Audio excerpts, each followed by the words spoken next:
Moi ben, pois boas tardes. Vamos a comenzar a sesión de hoxe dedicada a David Pintor. Eu trouxen aquí porque me gustou moito. Claro, os autores non temos nada que ver coa edición ni facemos propaganda, pero como é un libro tan bonito e tan interesante que recomendo a todos os amantes do dibuixo e das artes gráficas porque é un precioso exemplar. Puxemos ademais aquí algunhas das ilustracións que supoño que el tamén nos poñerá algunha, non sei o que vas a poñer. Bueno, antes de nada, David Pintor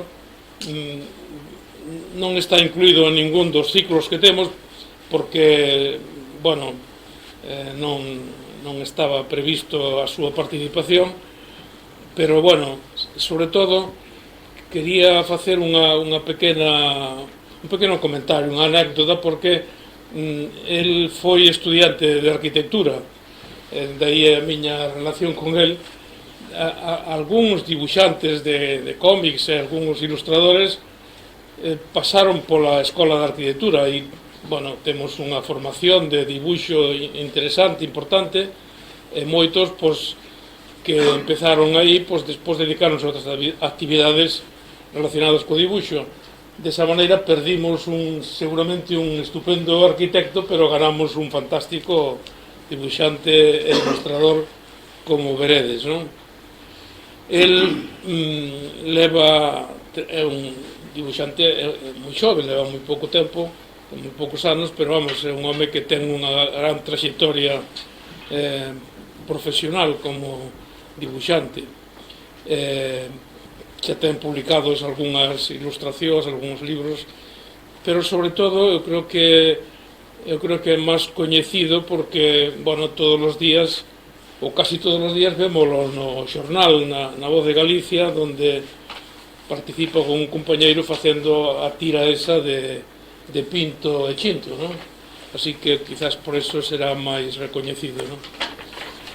Naceu no ano 75, foi seleccionado 4 veces para a mostra de ilustración da Feira Internacional de Boloña, seleccionado 6 veces para a Bienal de Ilustración de Bratislava, seleccionado 3 veces na lista de White Ravens, premio Gian Rodari en 2017 co mellor álbum ilustrado, non sei se será por este da Coruña ou por outro, Venecia. De Venecia. Premio especial no festival, bueno, en fin, é un home, como vedes, moi vinculado con este mundo.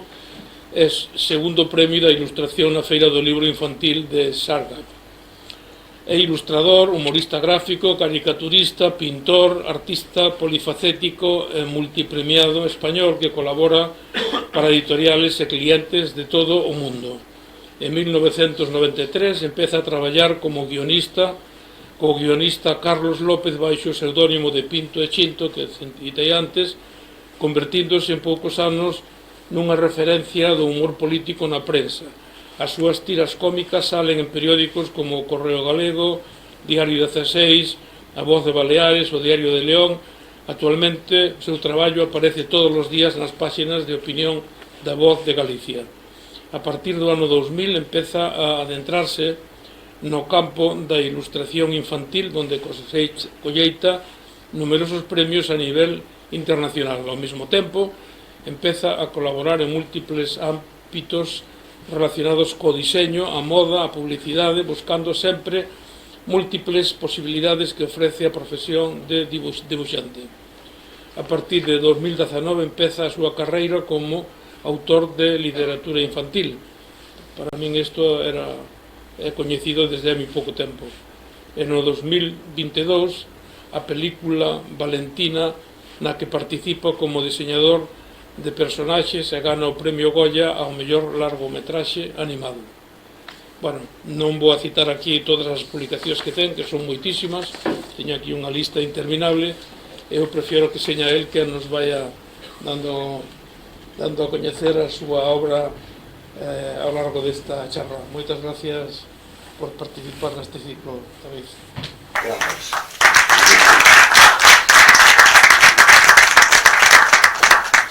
Bueno, moitas gracias a todos por vir. Vou empezar facendo os agradecementos que eu creo que teño que facer. Primeiramente a Xosé Casabella, que inda que non me deu clase na escola, así que eu asistín algunha vez así de estranjis a algunha das súas charlas. Como dicía, pois nos une bastantes anos de estancia ali na Escola de Arquitectura. Gracias a él por invitarme, e por extensión gracias a Real Academia de Belas Artes por permitir que este aquí mostrando o meu traballo e facendo algo que me pon moi contento, que é traer un pouco a este lugar cousas que non é habitual falar delas nos ámbitos máis canónicos da arte, porque eu vou falar aquí de caricatura, vou falar de deseño, de cartelismo, de humor gráfico, e iso a verdade que me pon moi ledo de que se poida falar destas cousas nun ámbito das belas artes. Cando pensei en facer esta charla, acordóuseme que estaba bastante ben acaído o feito de que o ano pasado cumplín 30 anos de profesión. Eu empecei no ano 92, máis ou menos, a publicar os meus primeiros debuxos como caricaturista, os meus primeiros debuxos pagados. Por eso considero que é o inicio da miña carreira profesional. Entonces ocurriuseme pois intentar facer unha especie de escolma dos moitos traballos que fixen nestes 30 anos dedicados ao debuxo e a ilustración, e tal como comentaba Xosé, permitiume abarcar moitas máis cousas das que eu pensaba que se podían facer nun principio cando me plantexei o feito de ser debuxante. Nesta charla vou, máis que nada porque non daría tempo e quero un pouco acotar, vou deixar un pouco ao marxe a miña labor como humorista gráfico. Como ben dicía Xosé, eu co meu compañeiro Carlos, ao que coñecín gracias a Siro, e gracias ao cal empezamos a publicar en prensa aló polo ano 93, e a miña primeira labor como empecé neste mundo como caricaturista político. Pero eu creo que daría somente eso, daría para unha charla, o sea que voume centrar sobre todo por variado e porque creo que é importante explicar e mostrar a variedade da miña profesión. Me interesaba explicar un pouco esa parte fora do humor gráfico. Esta charla me pedían un título para a charla e eu son moi malo poñendo títulos. Ocurriuseme un que eu, cando falo de debuxo e de ilustración, me gusta a comparación coa maxia, porque me parece que ten moitos puntos en común, e de igual maneira que eu me quedo embobado, como seguramente moitos de vos, cando un bo mago se fai un truco diante das narices cunha simple baralla de cartas e te quedas asombrado de como pode facer eso. Eu tamén teño unha sensación semellante cando vexo algún compañeiro ou algún artista debuxar nun papel, e como cunhas simples rayas son capaces de crear aí algo maravilloso simplemente cunha pluma e un pouco de tinta. Como exemplo supremo desto que acabo de contar, me parece este debuxo que tedes aquí, que eu utilizo en moitas charlas porque me parece como unha especie de resumo de ata onde pode chegar o debuxo. Este é un debuxo de Matisse, onde todos podedes ver perfectamente a dúas pombas xogando, e como entrades nese xogo que ten moito de maxia, de prestidigitación, onde deixades de ver 5 ou 6 rayas máis ou menos postas, máis ou menos definindo espacios ou volúmenes, tardades 2 segundos en ver aí perfectamente o que Matisse quere que vexamos. Empezo a contar así cousas destas que vos decía que fixen ao longo dos meus 30 anos de carreira. Empezo polo que eu empecé, pola caricatura. Eu empecé, como casi todos os caricaturistas, empezamos a facer caricatura aos nosos profesores cando éramos pequenos. Eu concretamente recordo perfectamente cal foi a miña primeira caricatura, que foi a un profesor que se chama Paco, que ainda vive e ainda non hai moito que coincidimos. E creo que foi o primeiro e a base un pouco do meu traballo posterior en todos os niveles e todas as formas que vades ver. Esta é unha caricatura de Sartre. Esta é outra. Son un conxunto de caricaturas que eu estive facendo durante 10 anos para unha revista que se chamaba Leer, e digo chamaba porque desafortunadamente xa non está. Foi unha das publicacións ou de clientes, vamos chamarlle así, cos que eu máis disfrutei. Eu sempre o poño cando falo con colegas e con xente, o poño como exemplo do que debe ser un cliente, que che encarga cousas, que che dá a liberdade suficiente como para que poidas experimentar e crecer como artista. E desde logo José Luis Gutiérrez, que foi o director desta revista ata que morreu, sempre confiou en min e sempre me deu pé a que fora mellorando o meu traballo. E iso creo que unha das cousas máis importantes que pode ter un artista, a xente así que che permita ir desarrollando a túa arte. Esta é unha das portadas que eu fixen para esa revista durante eses 10 anos. Encargaronme portadas, encargaronme caricaturas, unha sección mensual dunha entrevista falsa a xente que xa ten morto, escritores, pintores. E fixenlle tamén eso, portadas onde intentaba que cada portada non tivera nada que ver co anterior. Aquí vedes pois unha portada feita como con anacos de diversas formas de representar a Kafka, que era o protagonista da portada. E claro, cando un ten un cliente así, pois motiva moito e chama a que lle plantexes cousas e retos para facer. Un destes retos foi unha cousa que eu tiña na cabeza desde hai moito tempo, e que eu lle plantexei cando me encargaron a portada sobre as lecturas de verán. Entonces eu lle dixen, teño ganas de coller unha portada dunha revista e facela toda a man, pero toda significa toda, incluso a tipografía, os títulos, todo. A eles encantoulle esa idea, e este é o boceto da portada que lles fixe. Como veredes tamén como interés podedes ver como cambiou o boceto, onde iba a ser unha ventá, cun paisaxe, bueno, probas que iba facendo. Esta é a revista definitiva, onde, bueno, incorporei aí un personaxe lendo ao lado da ventá, con as figuras así metafóricas dos peixes que viñan dai da costa a ver como o que lía. Pero, bueno, o interesante que me parecía desta experiencia foi a posibilidade de facer, como vedes, toda a portada está feita a man. Incluso o tema do ano, do número, o único que non está feito a man é o código de barras, evidentemente, pero todo o demais está feito a man. E creo que, como experimento incluso de deseño, foi moi interesante. A idea lles gustou moito e incluso recunquei.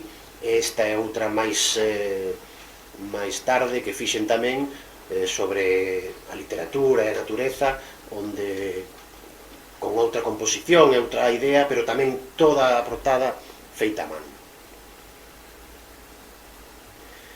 Estas son outras portadas de outra revista que se chama El Ciervo, que tamén me chama de vez en cando para facer portadas. É unha revista que ademais está intentando apostar moito pola ilustración, collendo un pouco a idea do New Yorker de reservar sempre a portada a un ilustrador que lle faga unha imaxe impactante a hora de estar no quiosco. Está contando con xente que eu, a verdade, que me parece moi boa e moi interesante como aposta pola ilustración dentro de unha revista seria de filosofía e cultura como é El Ciervo. Esta é outra portada para unha revista especializada de literatura infantil italiana que se chama Andersen, seguramente das máis prestixiosas que hai en Europa, e que tamén me chamaron para que lles fixera unha portada. Aquí tedes outra doutra revista que máis especializada en mercados, en economía. Esta é a portada para unha dos temas aos que eu estou máis enfocado ahora mismo, que é o tema da literatura infantil. É unha portada para un libro que, además, cuxa editorial está aquí na Coruña, que é Bululú, e onde eu me atopo moi cómodo. Nun momento determinado, ao cabo do ano 2000 ou un pouquiño antes, eu, despois de xa ter uns anos traballando en prensa, un traballo que me sigue gustando moito, pero que non permite demasiados experimentos, basicamente porque tes que manter un estilo fiel aos lectores, non podes marealos con experimentos gráficos, sobre todo. Entonces, é un traballo que está moi ben, moi estresante ao principio, sobre todo, pero que che permite estar moi en contacto coa redacción dun periódico, pero nun determinado momento a mí eu necesitaba facer cousas diferentes. E foi a través da Feira de Bolonia ao que eu presentei uns debuxos. A Feira de Bolonia é un pouco a feira máis importante que hai no mundo de literatura infantil, e que todos os anos organizan unha exposición coas ilustracións seleccionadas dun montón de ilustradores que mandan debuxos ali para que un xurado pois seleccione os que máis interés lle creen que ten. E o primeiro ano que eu mandei ilustracións, un pouco para probar, un pouco para probar así estilos diferentes, me seleccionaron, e iso para min foi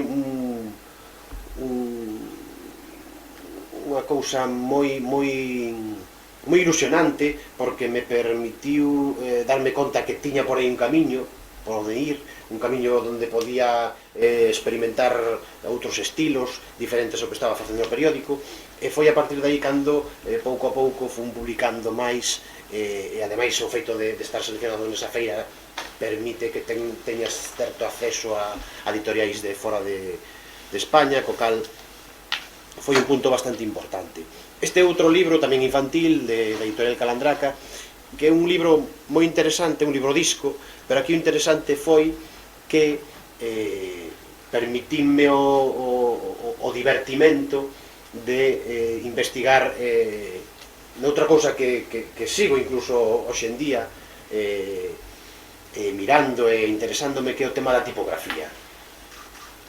En Galicia temos moi bons tipógrafos, e creo que é unha arte moi interesante, porque non deixa de ser de certa maneira debuxar as letras. Eu neste libro intentei facer unha especie de alfabeto propio que fora en relación cos debuxos que iban ir no libro, e foi o que fixen. Aquí vedes tanto o título como autor, como dentro do libro os diferentes títulos das cancións. Están feitos cunha... Ni siquiera un alfabeto, porque cada letra, se vos poñedes a mirar, cada letra realmente é diferente das outras. máis un alfabeto que podría ser isto un experimento tipográfico. Pero a verdade é que posei moi ben, sigo facendo cousas coa tipografía, gústame moito facer o que se chama hand lettering, o handwriting, non sei se ten algunha palabra así que non sexa do inglés, pero interésame moito, e logo veremos máis cousas dese estilo. O feito de estar en Bolonia seleccionado pois, permitiume que empezaran a chegar pois, encargos de sitios moi lonxanos. Este é un libro que fixen para unha editorial coreana, ainda que está en inglés, é unha editorial que traballa cos rapaces o inglés a través de libros infantiles. Este foi unha historia que me deron para ilustrar e que se publicou ali en Corea. Este tamén é un traballo que ainda sigo disfrutando, porque ainda sigue, é un traballo que empecé xa hai varios anos dunha colección dunha editorial portuguesa que se chama Fábula, e que na que eu fago as portadas. As portadas de todos os libros, no interior non hai ilustracións, somente esa portada. Entonces, claro, había que buscar unha idea que mantivera unha unidade en toda a colección. Xa teño feitos como, non sei, 15, 16 libros. Entonces, tiñan en común, pois, esa tipografía que vedes aí, que a min, a verdade é que non me acaba de convencer. Eu plantexeille, de feito, outras posibilidades, incluso facela eu a man, pero, bueno, non lles convenceu. Pero, bueno, a idea, como veredes, é unha portada, unha cuberta limpa, cunha liña do horizonte que vedes aí, que se vai manter en toda a colección. E logo, unha cousa interesante que me parece que é moi divertida no xogo que vades ver, onde cada portada ten un color, unha cor principal definida por eles, pero que eu utilizo para darlle unha tonalidade xeral á ilustración. Entón, como vedes aquí, pois contos de Andersen, ese ton laranxa que tamén vedes que está moi presente na ilustración, esa liña do horizonte. Vedes aquí Pinocho, tamén con outra cor diferente, e con esa liña do horizonte que me axudaba un pouco a enmarcar, a incluso poder xogar con elementos de segundo plano e de primeiro, e me daba bastante xogo. E quedaban unhas portadas, unhas cubertas bastante limpas. Aquí vedes A Volta ao Mundo, unha obra de esa de Queiroz os Maias, Peter Pan, contos de Oscar Wilde, Annie, Tom Sawyer. E ainda sigo facendo, de feito estou agora facendo o retrato de Dorian Gray, que teño que entregar tamén dentro dunha semana ou así.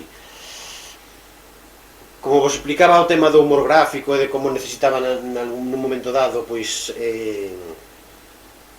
facer cousas diferentes, eso é un pouco, para min, máis que unha necesidade, como unhas ganas de intentar explorar todas as posibilidades que ten a ilustración e o debuxo, e probar cousas novas con novas ferramentas e novos estilos. Este é un exemplo, este é unha cuberta para un libro que editou aquí en Galicia Edicións Tambre, que é a filial de Delvives, que era unha escolma de poesía de Celso Emilio Ferreiro. Entonces, viñame moi acaído buscar un estilo que non tivera nada que ver ou que tivera pouco que ver co que eu facía. Entonces, ese cambio de estilo doumo uns rotuladores que eu atopei pouco antes de que me encargaran este libro, uns rotuladores moi grosos que ademais están pensados basicamente para facer caligrafía. Eu últimamente estou utilizando moitas ferramentas que usan os calígrafos, pero que a min vaime moi ben, porque teñen un trazo moi inesperado ás veces, que polo meu estilo eu agradezo moito, e sigo investigando. Agora que con internet é moi fácil, sigo investigando que clase de ferramentas usan os que fan caligrafía, e os collo e miro a ver se me serven, e normalmente me serven sempre. E vedes como pois ese rotulador me daba unha liña máis grosa, máis seguramente máis expresionista, máis oscura, e moi acaída para os versos de Celso Emilio. Pois cousas que me veñen, como esta portada que fixen para uns relatos eróticos, onde pois me puxen a xogar con cousas máis minimalistas, cunha liña así diferente a que eu podía ter nese momento, e bueno, me encargueime un pouco da portada, e bueno, quedou isto, que foi unha cousa tamén moi divertida. Esta é unha portada para un libro dunha editorial que se chama Graphic Classics, que a verdade é que é un esforzo editorial tremendo, son varias persoas que están en Madrid, que están facendo uns volumes cunha documentación e un esforzo de chamar a xente impresionante.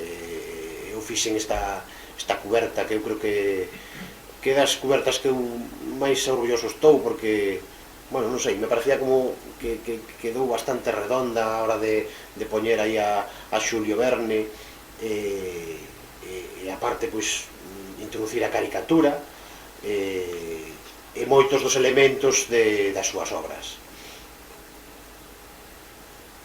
Tamén cubertas para suplementos culturais, neste caso da Voz de Galicia. Isto é unha cousa tamén moi experimental, porque se vedes isto xa é unha cousa feita realmente con a base de fotomontaxes, o sea, estas guitarras son guitarras sacadas de internet, tratadas, máis ou menos manipuladas nas cores en algúns outros elementos, e de feito esta portada está totalmente feita por ordenador. Aquí non hai nada de pluma, nin rotulador, nin nada, é todo a base de composición de elementos, pero bueno, que a verdade é que estou moi contento porque quedou unha cousa bastante original e realmente como portada eu creo que funciona. Outras portadas tamén que fixen para o suplemento cultural do Fugas, neste caso pois dedicado aos clásicos da literatura. Outra cousa diferente que non fixera nunca, que un catálogo de xoguetes. Esta é unha empresa italiana que se chama Città del Sole e que me encargou facer os debuxos para o catálogo dese ano, desde aí 2013-2014, do catálogo que eles fan de xoguetes. Son xoguetes además moi artesanais, esta verdade que estaban moi ben. E foi tamén unha cousa curiosa, un encargo que eu nunca fixera, o típico catálogo que naquel momento pois se repartiu por todas as tendas de Città del Sole en Italia. Aquí tedes a colección de libros da que falou antes Xosé. Aquí non está a Coruña porque nestas diapositivas ainda non estaba feito este libro. Estes libros pois recollen un pouco a posible influencia de que eu estivera pois entre máis ou menos 7 ou 8 anos ali na Escola de Arquitectura da Coruña, unha carreira que eu empecéi con moita ilusión e pasando moi ben, porque a verdade é que é moi interesante e ainda conservo o interés de ir ás cidades e visitar toda a arquitectura antigua e moderna que podo. E foi un pouco xuntar na coctelera cousas que me interesaban nese momento. Esta colección empezou, non sei moi ben que ano, 2000 e pouco, cunha proposta que eu lle fixen a editorial Calandraca de facer un libro sobre Compostela, un libro de viaxes, pero non exactamente un libro de viaxes ao uso, como se fai moito e que de feito se puxeron moito de moda que eran xente que vai pola rúa e se para nun momento dado nunha esquina e se pon a dibuixar o que ve diante. Eu quería incorporar de alguma maneira elementos que me parecen interesantes, que me parecían atractivos, como era o humor, como era a fantasía, e por eso nestes libros pois soen suceder cousas así bastante extraordinarias, como por exemplo que se encha de auga a Praza da Quintana de Compostela, ou que aparezan de repente uns peixes voando polas rúas de Lisboa, ou que en Barcelona os edificios e as torres cobren vida e parezan que van a poñerse a caminar ao lado do protagonista, que neste caso é un debuxante que vai en bicicleta. Entonces, bueno, esa combinación entre fantasía e arquitectura e cidade, pois a verdade é que me parecía moi interesante, e a editorial pois tamén lle pareceu, no sentido de que pois xa levamos 5 libros, en ese sentido a verdade é que estou moi contento con eles porque me dan total libertad. Os libros van saindo a medida que vou tendo tempo ou vou tendo ganas, porque son a verdade que bastante agotadores polo tema de ir ao sitio, recopilar información, facer moitos bocexos, e a verdade é que quedo bastante baldado ao cabalos. De feito, cando acabo este tipo de libros, apeteceme coller outra cousa que non teña nada que ver para un pouco descansar. Estes son algúns dos debuxos deses libros, este de Venecia, outro de Venecia. Entonces, o personaxe é sempre o mesmo, é o que me daba a continuidade ao longo de todos os libros, e que era unha invitación a acompañar ao personaxe a descubrir un pouco as prazas, as rúas e moitos dos rincóns que coñecidos e menos coñecidos que hai nas cidades. Aquí tedes outro.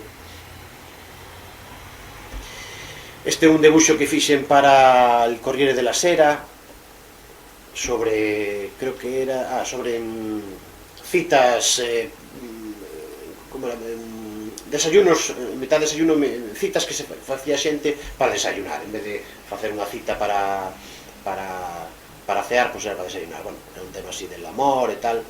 Entonces, pois é un pouco o que vos comentaba antes, o tema de empezar a que o teu traballo vaya vendose nas estanterías de Italia ou de Portugal ou de outros países, pois é unha maneira de que a xente empeza a ver o teu traballo e uns traballos, a verdade que no meu caso foron tirando de outros. Outra ilustración que fixen tamén para el Corriere della Sera. Carteles, a min gustame moito facer carteles. Dame moita pena porque é un xénero que está, eu creo que de capa caída, non se lle dá a importancia que eu creo que debería ter. Eu creo que ten moitas posibilidades, sobre todo para os artistas. Temos aí sobre todo o cartel grande, o cartel como se facía antes, de cartel que aparecía en todas partes. Fixen bastantes, pero gustaríame facer máis. Creo que é un campo de experimentación moi interesante, porque cada cartel é un mundo e según as circunstancias e o tema podes levar a unhas cousas ou a outras. Aquí tedes, pois neste caso, un cartel que fixen para unha serie de charlas que houve na Feria de Bolonia sobre os nenos refuxiados, como a literatura podía de alguma maneira confortar ou axudar a eses nenos que estaban en lugares de conflicto. Entonces, claro, o tema non é precisamente o máis agradable, por eso enseguida empecé a ver cousas moi negras, algo moi oscuro, e, bueno, ocorreuseme así esta cousa sinxela dun libro, pois, alumeando a este rapaciño, pois, que está, pois, seguramente pasando frío e nunha situación complicada, pero tampouco quería rodear o sitio pois, que podría ser a mellor uns edificios derrumbados ou un ambiente así máis. Preferín deixalo todo en negro, que sexa simplemente a potencia da luz iluminando o rapaz. E vedes aí arriba tamén o que vos comentaba antes tamén, un intento de xogar coa tipografía e buscar novas formas de poñer os títulos, que eu creo que ademais sempre axuda, porque é unha cousa que eu vexo moitas veces, sobre todo cando o cartel, os carteles non están feitos por unha persoa, os debuxos, e logo hai outra persoa que fai as tipografías ou os títulos ou pon os inevitables logotipos que hai que poñer, pero bueno, que sempre molestan, pero que sempre intento facer o truco de deixar unha banda abaixo para que molesten o menos posible, que sexan menos visibles. Pero me parece que é interesante que a persoa que faga o debuxo faga tamén os títulos ou a tipografía, ou que teña voz para escoller esa tipografía, porque sempre vai a ir máis a par, vai encaixar todo máis. Non é a primeira vez que vexo un cartel maravilloso, unha ilustración maravillosa, e que está estropeada por unha tipografía que evidentemente está posta por alguén que non sabe ver o estilo de debuxo, o estilo da tipografía que mellor lle pode ir a ese debuxo. Aquí vedes outro cartel tamén sobre libros. O libro é un elemento que está en moitos dos meus traballos, seguramente por dedicarme á ilustración de libros infantís e de feiras de libros. Bueno, aquí era un pouco representar a diversidade nos libros, bueno, ocorríseme o tema de representar esa diversidade pois, con toda esta cantidade de páxaros diferentes. Este é un cartel que me encargaron xa hai uns anos, supoño que estará por aí 2015, para un festival que hubo aquí na Coruña, un destas iniciativas que desgraciadamente non pasaron do primeiro ano, non sei por qué, é unha pena, que foi un salón do libro da lectura que se chamaba Abecedaria, e que me encargaron o cartel para acompañar un pouco a imaxe do salón. Entonces, pois esta foi a ilustración que fixen e que foi reproducida pois neses elementos que vedes aí ao lado no mercado de San Agustín e noutros puntos da cidade. Aquí tedes así en grande como quedou no mercado. Esta é tamén unha desas iniciativas que desgraciadamente non pasaron de 2 edicións, que a mí me gustaría que retomaran en algún momento, porque creo que é importante. Isto foi unha idea que eu tiven, bueno, realmente non a tiven eu, o único que fixen foi trasladar unha iniciativa que xa se facía en Cataluña desde hai tempo, que era, se chamaban Trovada de Ilustradores, que no día de San Jordi, un día onde toda Barcelona se pon ao servizo do libro, é a festa do libro, é un día realmente impresionante. Eu tive a sorte de estar un par de San Jordis en Barcelona e realmente é unha gozada como o protagonista da cidade é o libro e todo o mundo está aí pois regalando libros, mirando libros, é unha maravilla. Entonces eu fui invitado a unha trovada de ilustradores que basicamente é unha praciña onde varios ilustradores firmábamos libros. Eu intentei trasladar esa idea que me parecía moi interesante polo ambiente, pola maneira en que funcionaba ali en Barcelona, e trasladala aquí á Feira do Libro da Coruña, porque ademais creo que as feiras do libro, o libro en xeral, teñen unha débeda bastante importante cos ilustradores. Creo que temos aí un protagonismo que logo non se ve reflexado seguramente nas programacións das feiras, e me parecía interesante que polo menos un día da feira, que neste caso era un sábado creo, o 5 de agosto, que estivese dedicado aos ilustradores, e ali invitamos pois a toda esta xente, ilustradores aquí galegos e de fora de Galicia que viñeron e estiveron firmando os libros a xente que iba a mercar as casetas e que logo pois quería levar un recordo para casa co libro debuxado. Durou 2 anos, é unha pena porque creo que é unha iniciativa que habría que darlle máis tempo para que se fora consolidando, porque creo que é importante darlle o protagonismo aos ilustradores que xa teñen nos libros, que xa teñen nas librerías, todos o vedes cando vades as librerías a cantidade de ilustración que hai nos libros actualmente, e bueno, o gallá nos anos se poida recuperar. A publicidade é un tema tamén no que fixen algunhas cousas. Este é unha ilustración que fixen para promocionar a tenda do Museo Thyssen, e que tamén foi moi divertido, porque, bueno, aparte de poder falar con eles e que me explicaran un pouco cal era a súa idea e que querían transmitir, bueno, a verdade que quedaron moi contentos, eu tamén, porque foi un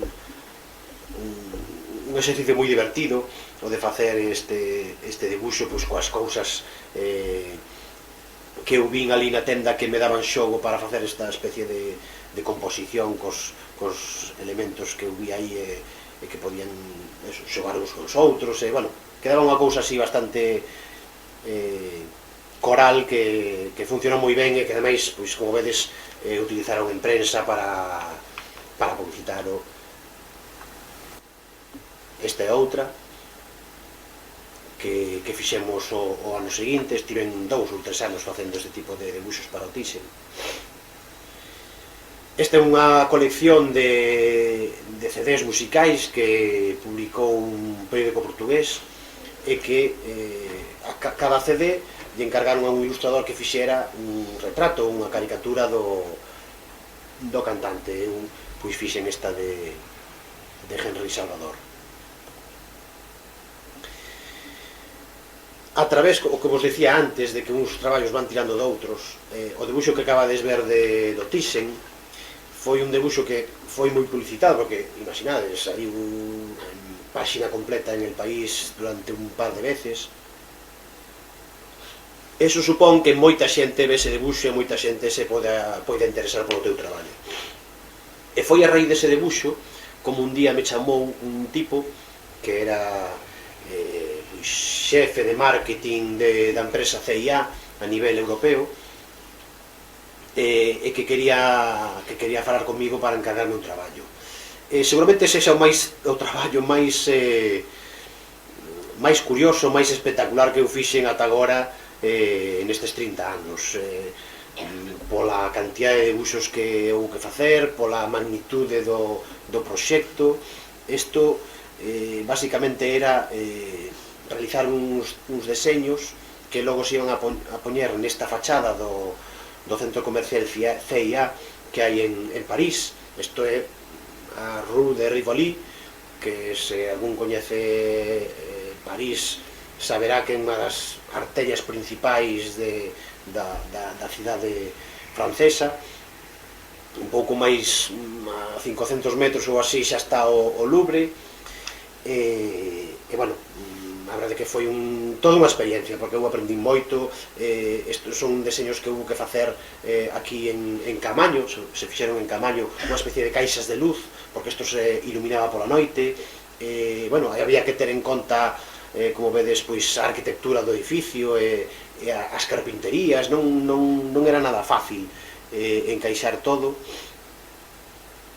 pero a verdade é que ao final, cando puiden velo sobre todo en directo, porque as fotos nunca fan xustiza, pero neste caso menos, ir paseando por aí, sobre todo pola noite, ver iso iluminado, a verdade que era moi impactante.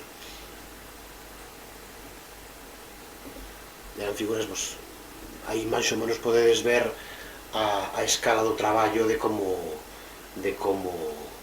iba aí nas carpinterías. Estos son imaxes así de un pouco da documentación que me deron, de como eu iba encaixando así os elementos que iban a aparecer na portada, na fachada.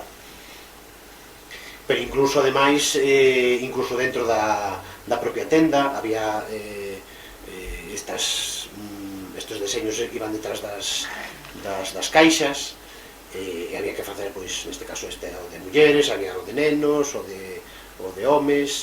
Bueno, nas columnas tamén había algúns diseños que había que poñer.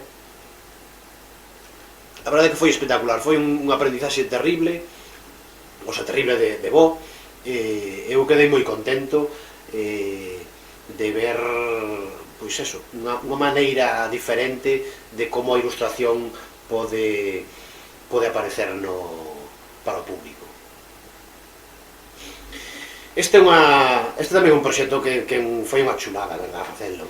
Estou moi contento, porque isto é unha etiqueta que me pediron para unha xenebra que se fai aquí ao lado, aquí en Cambre. Non sei se a coñecedes, chamase Banagander, que é un nombre un tanto extraño, pero porque o creador da xenebra é un fanático da mitoloxía nórdica, e isto ten que ver cunha lenda nórdica que ademais é moi chula. Pero se fai aquí, en Cambre. Ten ali un alambique que contratou en Portugal, e a verdade é que xenebra é moi boa. Recibiu moitos premios a nivel internacional, e claro, eu nunca fixera unha etiqueta para unha botella, entonces tamén foi un aprendizaxe moi interesante, poder ir á fábrica onde fan as etiquetas, que tamén está aí a as aforas da Coruña, unha imprenta impresionante que fan etiquetas para toda España, é unha macro imprenta. E bueno, aprender pois dificultades que ten facer unha etiqueta, de como se vai ver, de como non, de pois cousas tan sencillas como que esta botella non é cilíndrica, o término técnico creo que era troncocónica. Bueno, basicamente é que na parte de abaixo é un pouco máis estreita que na parte de arriba, e esa tontería dificultaba moito a nivel xeométrico de como había que facer a etiqueta para logo, porque ademais estas etiquetas se pegaban a man, dificultaba dunha maneira bastante importante o feito de pegalas. De feito, logo xa estaban compradas as botellas, pero se arrepentiron bastante de coller esta botella por ese sentido. Era mellor tela collido cilíndrica. Pero bueno, hai moitas cousas que eu non sabía e que fun aprendendo neste caso, e ademais encima, como vedes aí, tiven a fortuna de gañar unha medalla de plata nun festival que eu non coñecía, pero a persoa que fai esta xenebra así presentou a etiqueta a concurso e gañou unha medalla, co cal, pois mira, dame moita alegría, porque eso quere dicir que o traballo que estivo bastante ben feito.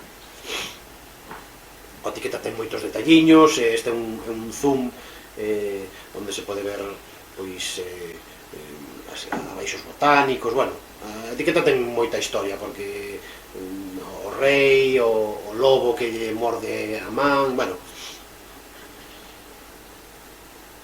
tedes aí varias imaxes. Esta outra etiqueta xa dun restaurante que hai en Santiago, de Casa Marcelo, e que tamén me encargou unha etiqueta para unha serie limitada que iba a sacar dun viño branco, e eu lle fixen este debuxiño para etiqueta. É un tema tamén que me interesa moito, o tema das etiquetas. Creo que se poden facer cousas moi interesantes, cada vez se van aparecendo etiquetas máis bonitas, máis orixinais, e por aí tamén a ilustración ten un campo de experimentación moi importante. Este tamén foi un encargo totalmente diferente, que eu nunca fixera, que é o tema do packaging.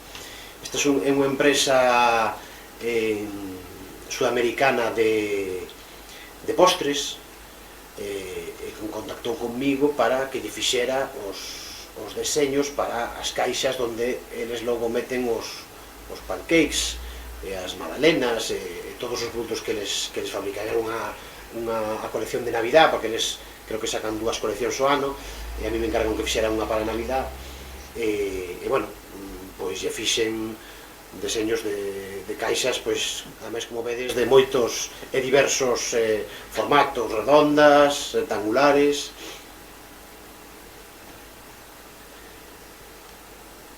Foi un traballo tamén moi interesante. Este é unha campaña, un cartel que me pediron do Concello para o Entroido, como vedes aí, do 2016. A min gustaba moito facer carteles, pero esta vez, ademais, gustaba facer carteles, pois, os carteles que máis ou menos todo o mundo ten na cabeza, non? Un cartel bonito, un cartel onde sexa impactante, que teña moitas figuras, bueno, un cartel onde lucirse. Pero neste caso, non sei moi ben por qué, supoño que facendo bocetos e manchando aí un pouco as páxinas, se me ocurriu a idea, que logo a verdade é que non se explotou non se aproveitou todo o potencial que eu creo que tiña esta idea, pero bueno, eu estou contento igual, porque creo que quedou ben, que era o feito de que a idea iba máis alá dun cartel. A verdade é que aquí non sei por que me vine arriba e intentei, eles me piden un cartel, eu lles din unha idea, un concepto, unha especie, unha forma de celebrar o Entroido, coa excusa do cartel. A idea era eu facer un cartel onde aparecía a cara dunha persoa, facer varios cartéis, como vedes, donde a cada persoa en trazo negro, e que o disfraz fora a base de pintarlle con trazo vermello en riba. Pois neste caso, por exemplo, un cura, ou neste caso vedes que é o mesmo cartel, pero con un trazo vermello se transformaba en Garda Civil,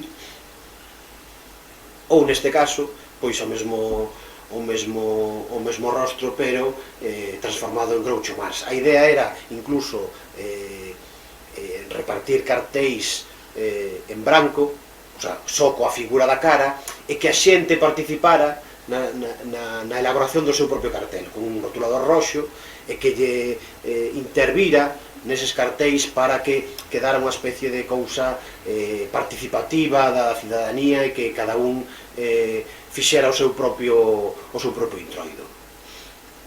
Vedes aquí outra, este xa foi unha lona que se fixo a tamaño grande ali no centro, vedes outra das caras, que neste caso é o demo, pero vedes que a base é a mesma, sempre esa cara. E me parecía, non sei, interesante a idea desa participación e como podía ser unha campaña de carteles prácticamente infinita. Voltamos a revista Ler e voltamos un pouco a cousas que en principio non teñen moito que ver co que eu facía, como neste caso un cliente que a revista Ler, un cliente que confía no teu traballo e que te plantexa en un momento dado que fagas a imaxe do aniversario da revista, os 30 anos. Eu lles fixen isto e a verdade quedaron moi contentos, fixen, como vedes tamén, xogando coas tipografías, co deseño, isto tamén ten algo de deseño, e bueno, a verdade que quedou chulo, seguiron utilizando na revista, e bueno, isto que é interesante tamén, non? Dun cliente que confía en ti, que te propoña retos incluso, como este. Bueno, vedes aquí tamén cousas que fixen tamén en cerámica, que é unha cousa que teño pendente, e que tamén creo que a ilustración pode estar aí moi presente no tema da cerámica. En algún momento dado, cando teña máis tempo, hei de buscar maneiras ou xeitos de facer algo con cerámica, porque vexo por aí por internet artistas e ilustradores que están facendo cousas preciosas e dame moita envidia, verdad, teño que recoñecelo cando vexo cousas por aí deste estilo. Entonces, isto foi unha primeira aproximación que fixen cunha ceramista aquí galega que se chama Verónica Moar. Estou seguro que intentarei facer algo máis.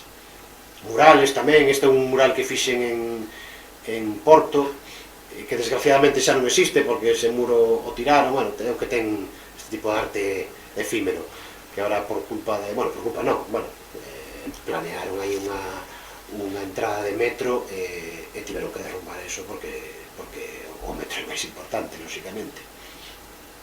Outros murais que fixen, este está aí en Cambre, un parque para nenos, onde chamei aí a uns amigos e nunha mañá fixemos aí un catálogo de peixes para adornar un pouco o parque infantil.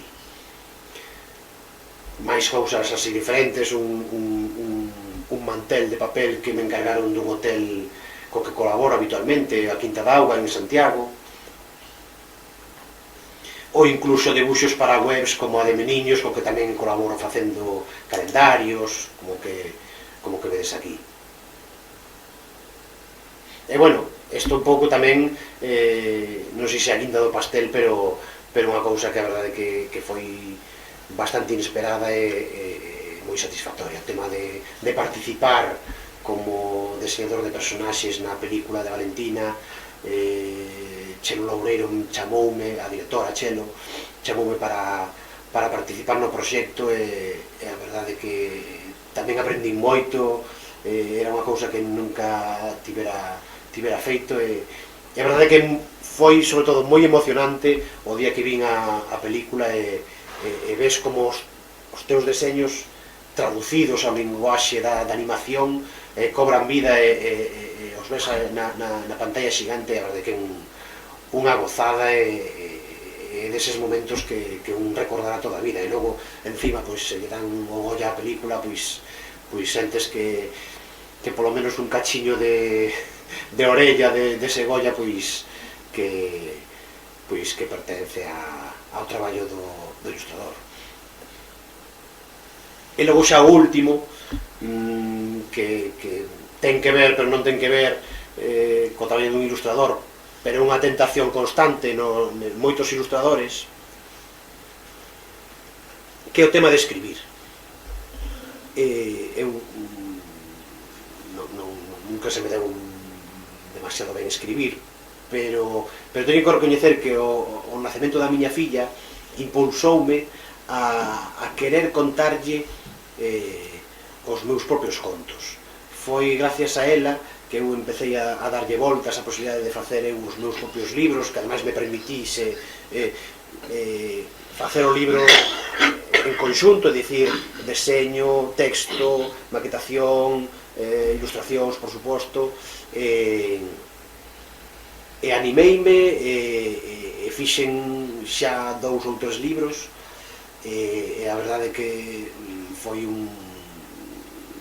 seguramente do último que teño feito do que máis orgulloso estou, porque nunca pensei que fora a escribir libros, e mira, fixe un par deles, ademais co ánimo, porque claro, cando os premios sirven para moitas cousas, pero tamén para dar ánimos a unha persoa que se adentra en territorios que son novos, como vos comentaba coas etiquetas ou con outras cousas. Neste sentido, o feito de que este libro, por exemplo, o seleccionaran unha fundación norteamericana con sede en Miami como un dos 100 mellores libros editados en lingua española no 2023, creo que no 2022, pois claro, anímeme moito a seguir escribindo e seguir intentando facer os meus propios libros. Este foi outro dos libros que eu fixen tamén para nenos, esta vez nunha editorial Anaya, e que é un libro que basicamente é unha conversa entre a miña filla e máis eu. O título é bastante revelador, onde falo dos estereotipos de xénero, pois coa mellor arma que eu coñezo, e que foi ademais o punto de inicio e a constante ao longo de toda a miña trayectoria, que é o humor. Entón eu, a través do humor, neste libro, pois conto o estúpido que é a veces estereotipar estas cousas son para nenos, estas son para nenas, e fuxir un pouco deses libros que eu vía e que quería ler a miña filla, pero que os vía de alguma maneira moi serios ou moi, non sei como se chamalos, como se estiveran editados polo Ministerio. Eu non quería unha cousa así, me parece que eso ten a súa función e ten o seu espacio, pero eu quería facer un libro infantil, quería facer literatura tocando ese tema, pero con humor, que eu creo que é a maneira mellor. Quedou un libro bastante divertido, do que estou bastante orgulloso. Este prácticamente é o último que vos quería enseñar. Como vedes, como vos comentaba, 30 anos deron para moito. Tive a oportunidade de facer moitas cousas moi diferentes, vendo este tipo. Eu non son moi nostálxico, pero vendo estas imaxes darse conta da cantidad de cousas diferentes que xa fixen, pero teño que recoñecer que ni moito menos fixen todo o que tiña pensado facer, que seguramente intente facer novas cousas e novas aplicacións para a ilustración, para debuxo, e nada, coa mesma ilusión, porque podo dicir que teño o privilexio de dedicarme a unha profesión coa que cada vez disfruto máis, e coa que cada vez o paso mellor, e que deixou realmente case de ser un traballo para ser pois unha maneira de disfrutar, de investigar e bueno, pois eso, de coñecerme tamén a un mesmo e de disfrutar, que de eso tamén se trata. Así que este é o último. Gracias.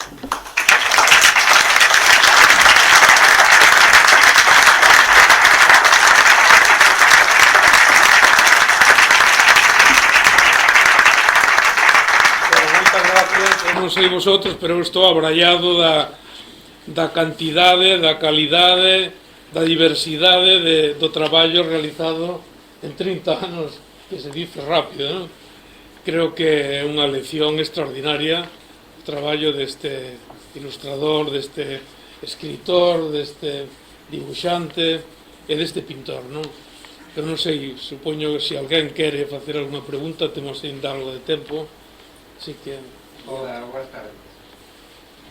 Son dos puntos. O sea, un é de onde sale o nome de Pinto e Chinto, que así, e a outra é que fai poucos días en Estados Unidos a un pintor que facía unha tira en 200 periódicos atrevéndose a meterse cos negros, o votaron, e él sabe que está expulsado do tema do dibuixo. E a pregunta non ten nada que ver con eso, sino hasta que punto vos que a veces tamén nos metedes na política pensades que vale a pena mollarse no sentido de facer un dibuixo meténdose con certos temas políticos. A ver, a primeira que é a máis fácil, porque xa contestei moitas veces. Hai moitos anos na Voz de Galicia había unha sección na páxina de pasatempos que se chamaba Humor Gallego. Nesa sección estaba dirixida por Siro López, e a función básica que tiña esa sección era dar visibilidade a moita xente que naquel momento pois, nos dedicábamos á caricatura, ao humor e ao dibuixo. Eu, que xa coñecía a Siro desde que eu era un neno de 10 anos, pois cando vin esa sección, pois mandeille debuxos. Perdón, tens que ver algo con Ferrol ou non? Non, a verdade non. Pero, entón eu lle mandei así debuxos que eu facía, igual que outra moita xente. Que pasaba? Que os debuxos que eu lle mandaba eran basicamente caricaturas de xente coñecida, naquel momento, se surgía alguna noticia, pois facía caricatura do protagonista, pero non había ningún tipo de guión, non eran graciosos, ni moito menos. Por outra banda, nesa mesma sección, tamén mandaba debuxos Carlos López, o meu compañeiro guionista, e a él pasáballe un pouco o contrario. El mandaba unhas ideas, a verdade, que moi divertidas, moi enseñosas, pero claro, non sabía debuxar. Facía uns debuxos moi básicos, o sea, sin ningún tipo de coñecemento de perspectiva ni nada, pero a verdade que eran moi graciosos. Entonces foi Siro a quen se lle ocurriu presentarnos, e que foran unir o meu debuxo cos seus guións, e foi así como empezamos. O de Pinto é un apelido Pintor, é un apelido real, non é un pseudónimo, ainda que moita xente o pensa. E Carlos, naquelas viñetas, xa firmaba como Chinto. Quero recordar porque é unha especie de alcume que había na súa familia, na súa aldea, que lle chamábamos de Chinto ou algo así, entón se firmaba como Chinto. Entón era moi obvio do de Pinto e Chinto pois empezar a colaborar así. E con respecto ao que dis, é verdad que efectivamente hai os tempos van cambiando, e aparte do exemplo que dis, que é dunha tira de Dilbert, chamase Dilbert, que é dun oficinista, e que efectivamente por unhas declaracións, eu non lín as declaracións, pero parece ser que foron bastante graves, foi a causa de que parece ser que botaron dos periódicos. bueno, estamos nun mundo onde calquera cousa que digas pode ser xulgada e as redes sociais son nese sentido moi cruéis, o sea que a ver, tamén é verdad que se é certo que dixo é máis que grave, realmente é unha cousa moi racista.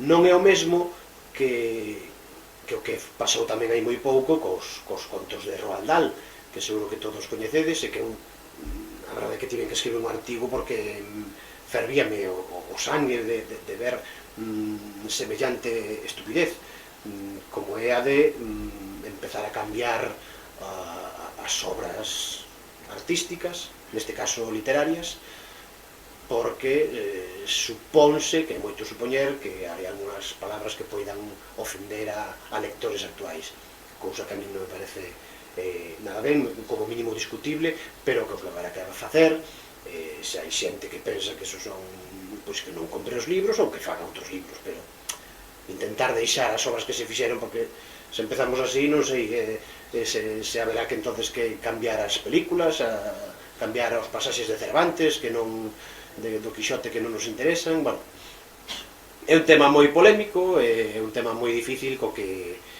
haberá que lidiar para evitar, eu creo que se poida de alguma maneira coartar a liberdade dos creadores, que sempre, esa liberdade sempre está aí nun conflito, nunhas fronteiras, nunhas tensións, pero que bueno, que a veces hai que intentar defendelas por ser intentos de que esas fronteiras se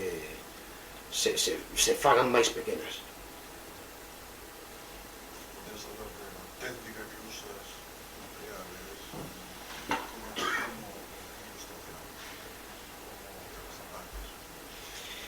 Eu son bueno, eu sou un boomer, agora que se ven os nomes das xeracións, eu sou un boomer, son do 75, e a miña xeración, sobre todo, eu creo que se caracteriza porque a verdade é que nacimos nun mundo analóxico e nos convertimos ao digital. Eso vese moi ben en arquitectura.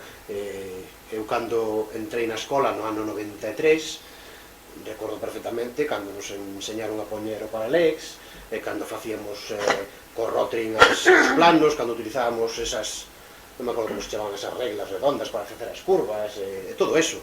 Eu empecé eso, e sei usalo perfectamente, pero os 2-3 anos, non me acordo, xa empecé a entrar no ordenador, eu saín da escola sabendo facer un plano perfectamente con AutoCAD, co cal me parece que é interesante nese sentido, porque coñezo o de antes e o digital non me axeno. E de feito, contestando o que dis das técnicas, o meu traballo en digital e analóxico. Eu os debuxos sigo facéndoos con plumas e rotuladores sobre papel, pero o coloreado prácticamente de todo o que viches aquí está feito a ordenador. E o ordenador utilizo para facer composicións, para incluso crear texturas. Bueno, é un instrumento máis. Intento que se acople ao meu estilo, pero sigo debuxando a man. Eu sei que as xeracións máis novas, os nativos digitais que se din, moitos deles xa non utilizan papel. Hai moitos debuxantes que xa co seu iPad e o Apple Pencil xa non tocan papel, xa fan todo a base do ordenador. Eu estou aí en medio, uso máis ou menos as dúas, pero son tan respetables unhas como as outras, non son nin de demonizar as técnicas digitais, porque a cuestión é como as saibas utilizar. Eu intento estar atento, e cando sae unha nova aplicación gústame fedellar nela e interesarme, o sea que nese sentido intento coller o dos dous mundos. Eu quero darche a boa polo traballo, porque me parece impresionante e moi emocionante todos os pavos que tocan. Despois dúas cousas, a primeira é como encontras a inspiración, non? Cando alguén escribe libros está máis ou menos inspirado, se ti faz algo para debuxar, se vas pola rúa, ou vas un bar, ou vas música, ou algo. E a segunda cousa é, que a mí me gusta moito coleccionar, non? Postres, caixinhas de doces, eso. Se ti coleccionas todo o que fas, se cho mandan, cando está feito, e se o coleccionas todo tes na casa. A ver, a primeira é a inspiración. O traballar nun periódico, unha das cousas que ten é que moi, sobre todo ao principio, eu recordo ao principio cando empezamos a facer unha tira diaria, a verdade é que era moi estresante, porque é un traballo que ti chegas ali pola tarde, sabes que hai un espazo aí en blanco que ti tes que encher, xa podes estar máis espiado ou menos espiado, pero tes que enchelo, o sea, eso está para ti. Nese sentido non ten nada que ver con un libro que ti, hoxe, pois, mellor non tes ganas ou non atopas a personaxe que querías ou a composición e dis, bueno, xa farei mañá ou pasado mañá. No xornal non. Eu creo que esa disciplina de todos os días ter que sacar unha viñeta que teña un nivel decente fai que o teu cerebro de alguma maneira colla músculo e que sexas moi resolutivo. Eu recoñezo que eso me serviu para a hora de facer un libro ou facer un cartel, rapidamente saber os mecanismos que teño que facer e se non vai por aquí enseguida saber que ese non é o camiño que teño que ir por outro. Bueno, dache moita axilidade o feito de traballar un periódico, e eso beneficioume para a hora de cando teño que poñerme a traballar noutro tipo de traballos. E no de coleccionar non é que sexa unha colección, eu evidentemente intento que todo o que fago me manden exemplares porque me gusta telo na casa e se algún día fago unha exposición, pois estaría bonito pois ver eso todo pois en directo. Pero máis que unha colección é eso, intentar ter na casa todo porque me gusta telo, carai, é a miña obra e gusto telo na casa, ainda que é complicado porque ainda hai pouco mandaronme uns libros de Corea, que fixen para Corea, e claro, co tema este non sei se vos pasou, seguramente que sí, a máis dun de vos, cando a ti te mandan mercancías de fora da Unión Europea, quedan retidas en aduanas e tes que facer uns trámites super farragosos para recuperarlo. Neste caso, ademais, se complicou porque, claro, era unha mercancía que eu non compraba. Evidentemente, eu tiven que falar cunha tipa de correos e intentar explicarlle que esos libros eu non os comprara, que son simplemente autores que nos mandan de Corea por xentileza. Non acaba de entendelo moi ben o tema, entonces, bueno, houve que fazer aí uns trámites, rellenar aí uns papeleos, pero bueno, ao final chegaron e non houve problema. Pero sí, intento guardar todo o que fago e que me manden para casa para telo guardado. E gracias polo que dixeches.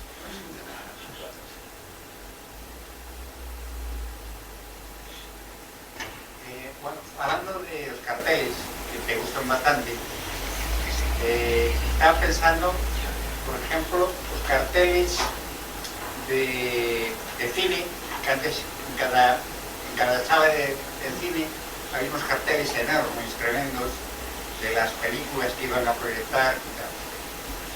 Quiero decir, un ejemplo de la cantidad de carteles que ahora ya no se hacen, o de anuncios, o de otras cosas que no se hacen. Entonces estaba pensando en la inteligencia artificial y si eso te da miedo de cara al futuro de los carteles. Uf, ese é un melón que non podemos abrilo porque son as 9:15, estamos aquí ata as 2 da mañá.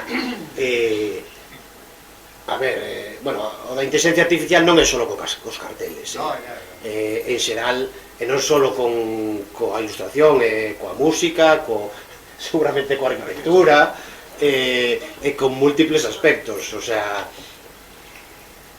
eu intento ler cousas e interesarme por ese tema porque é un tema que nos vai afectar a todos. pero creo que é un tema demasiado amplio, eu ainda non o entendo moi ben. Hai moitos problemas que hai aí que creo que non se están solucionando, como o tema básico de que están collendo material para supostamente entrenar a unha inteligencia artificial, pero están collendo material que igual non poden collelo así tan alegremente. Ese é un dos problemas que non sei como se vai solucionar, porque a legislación sempre vai 2 pasos por detrás da realidade. Non sei o que, o sea, eu estou convencido de que moitas das cousas que estamos vendo no móvil xa están creadas por inteligencia artificial, que antes ou despois vai haber un cartel premiado feito por unha inteligencia artificial. Seguro que a nivel de arquitectura seguro que xa hai eu me temo que xa haberá empresas promotoras que non teñan arquitectos, porque será un tipo ali, un becario que lle dirán cantas habitacións e cantas escaleiras quere que teña e lle farán 1000 posibilidades. Bueno, é un tema que preocupa, porque todo descoñecido preocupa, pero que non me atrevo a falar demasiado por descoñecementos. Parece que é algo impresionante, algo que vai cambiar, que vai ser como unha explosión que vai afectar a un montón de cousas. Desde o punto de vista pesimista, dáse onde que van a desaparecer moitos traballos, moita xente que se está dedicando a certas cousas que agora en 2 minutos vas a solucionar. Non sei, casos xa concretos, o sea, o Concello da Coruña ou o Concello de Monforte vai deixar de sacar o cartel, vai deixar de encargar o cartel de non sei que a un artista e vai facer un becario que vai facer, e ademais vai ter un nivel seguramente máis que aceptable, porque ademais isto da inteligencia artificial todo o mundo di que claro, xa está asustando, xa está a un nivel moi importante, pero é un bebé.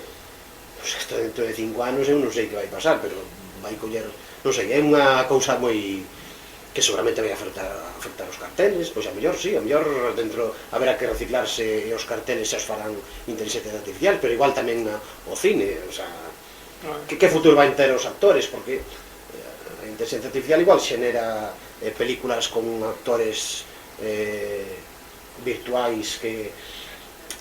O tema no que estamos, claro, no futuro xa non sei o que pasará, pero o momento no que estamos é que agora mesmo ti ves un cartel e ti xa non sabes se é unha inteligencia artificial ou unha persoa.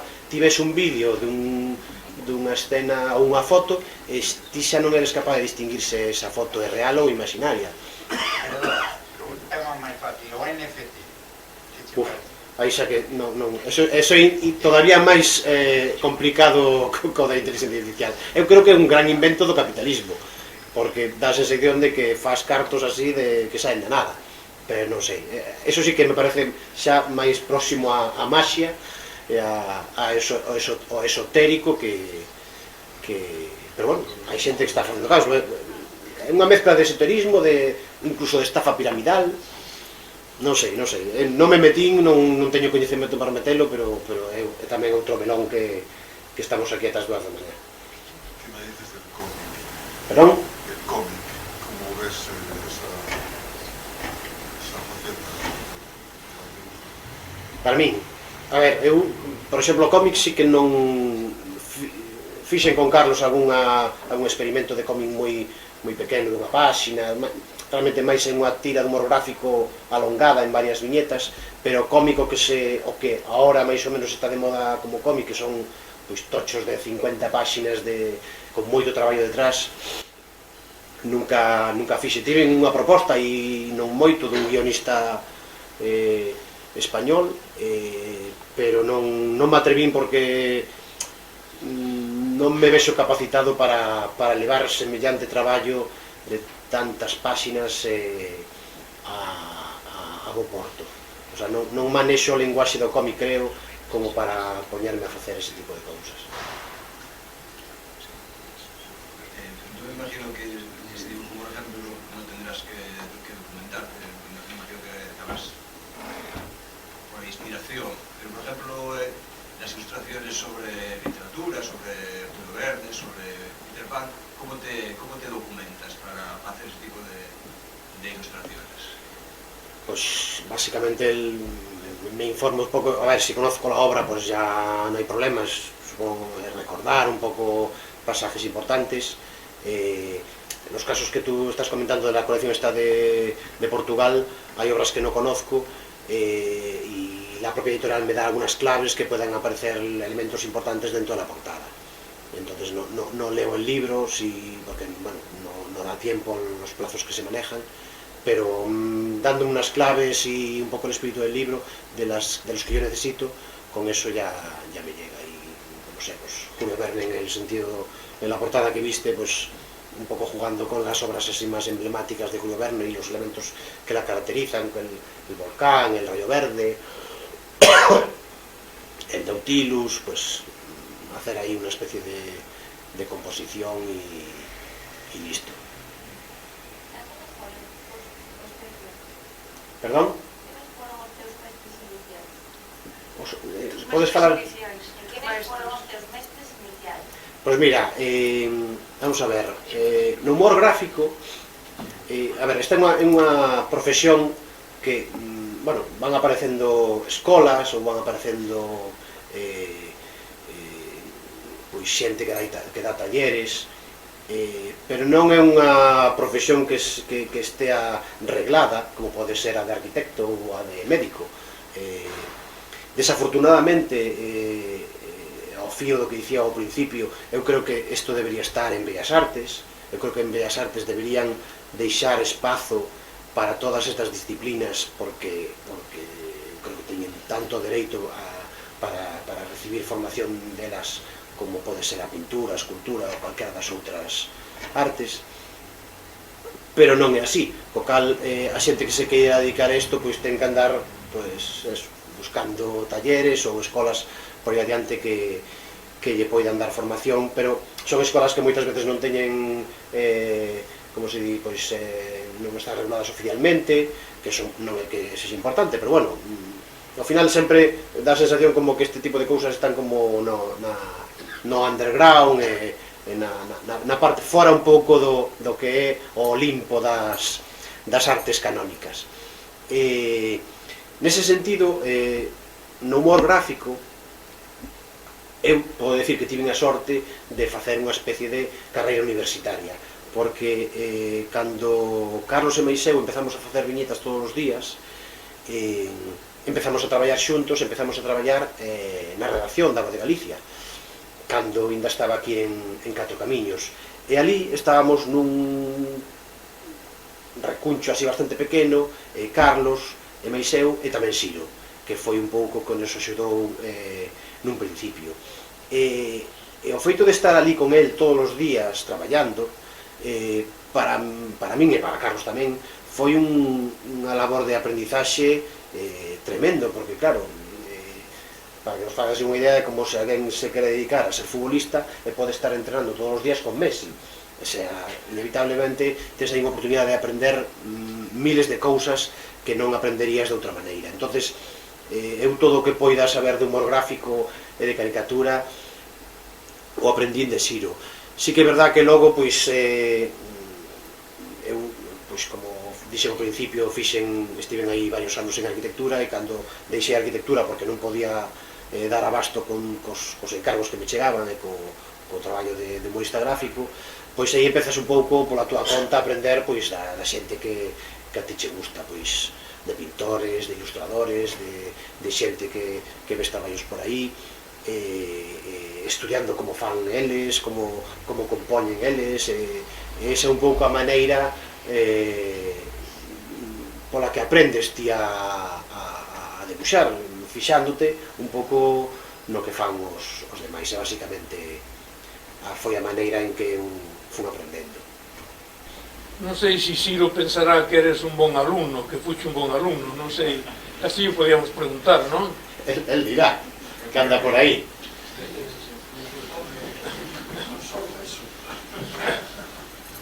En todas esas actividades a las que se dedica, hace mismo que a mí. Eu nunca podería facer as ilustracións que fai él, dedicar o ano enteiro a practicar a ilustración e coas ideas claras do que quixera facer, ao mellor chegaba a aproximarme a algo ao que ele está facendo, pero nin en cartéis, nin en ilustración, todas esas outras actividades fora da caricatura e do humor gráfico, algún superou o mestre por falta de diferencia.